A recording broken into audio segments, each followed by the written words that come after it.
Hola a todos, hoy venimos a hablar de la expresión analítica de una función. Al principio del tema vimos que las funciones podían expresarse de distintos modos. Podían expresarse con un enunciado en castellano, oral o escrito, podían expresarse con una representación gráfica, con una gráfica, podían expresarse con una expresión algebraica, que es de lo que venimos a hablar hoy, o también con una tabla en la que íbamos poniendo las distintas parejas de valores de las dos variables. Como vimos en su momento, la representación gráfica tiene muchas ventajas, es muy visual, nos da mucha información de un solo golpe de vista, es muy intuitiva, pero las expresiones analíticas tienen también sus ventajas y la verdad es que son las dos formas bastante complementarias. Lo ideal es poder manejar ambas cosas de una función, la expresión algebraica y la representación gráfica. Tenemos aquí un ejemplo que nos habla de la tarificación, de la forma en que cobra un taxista. Mirad, dice, un taxi que nos lleva a otra ciudad nos cobra 3 euros fijos, nada más que por subirnos, por bajada de bandera significa que nos cobra los 3 euros solo por montarnos en el taxi, ¿de acuerdo? Y luego 80 céntimos, 0,80 euros por cada kilómetro recorrido. Y aquí os dan la función que relaciona la distancia recorrida, que la llaman D, con el coste de la carrera, que lo llaman C. En este caso, esa D sería nuestra X, nuestra variable independiente, porque los kilómetros recorridos al final los elegimos nosotros.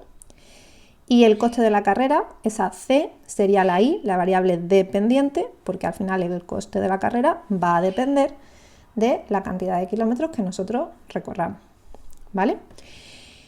Como nos cobran 3 euros fijos más 0,8 por cada kilómetro recorrido, pues la ecuación, expresión algebraica, mejor dicho, sería esta que estáis viendo aquí.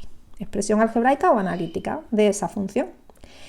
Esto se parece mucho, por no decir que es exactamente igual, a las ecuaciones que hemos visto en los sistemas lineales. Así que, igual que hacíamos con ellas, pues también podemos hacer una tablita de valores, es decir, pasar de la expresión analítica a una tabla, que también es otra forma de expresar una función, y con esa tablita de valores marcar unos puntos aquí en el plano con los ejes X e Y y representar la función y que me salga esta línea recta tan bonita que veis aquí. Aquí la función se ha representado a partir del 0 porque no tiene sentido para una distancia negativa, no tiene sentido recorrer kilómetros negativos, así que el primer valor que aparece es para la distancia 0. Y a partir de ahí, pues evidentemente a más distancia, más coste del viaje. Entonces, pues bueno, como veníamos diciendo, la expresión analítica tiene sus ventajas que no tiene la representación gráfica. Por ejemplo, es muy cómodo y muy breve dar la función de este modo. Con la gráfica a menudo ni siquiera podemos dar la función entera, solo una parte de ella, porque hay algunas funciones que son infinitas. Así que podemos dar una parte, pero no toda. De esta manera tenemos toda la información ahí.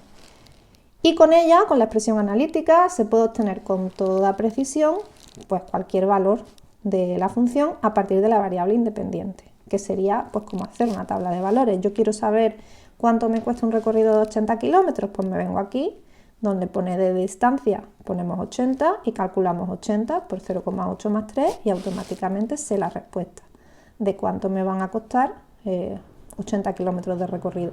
Solamente con la gráfica seguramente no podré tener esa respuesta con esa precisión, ¿de acuerdo? Y bueno, y tiene un inconveniente. La fórmula en principio nos dice poco sobre el comportamiento de la función. ¿Qué quiere decir eso? Pues quiere decir que la fórmula por sí misma no me da información inmediata de la manera en que lo hace la gráfica, pues sobre el dominio, sobre el recorrido, sobre el crecimiento o el decrecimiento, sobre la continuidad. Todas esas cosas hay que estudiarlas detenidamente, hay que efectuar cálculos, hay que trabajarla, hay que representarla para sacar toda esa información. Entonces, al final, son dos formas de expresión muy complementarias. Lo ideal, desde luego, es moverse entre las dos e ir pasando de expresión analítica a gráfica según lo que en cada momento nos convenga. Y con esto acabamos el tema sobre funciones en general y empezaremos enseguida a hablar de dos tipos de funciones muy concretas, las lineales y las cuadráticas, pero eso ya en los próximos vídeos.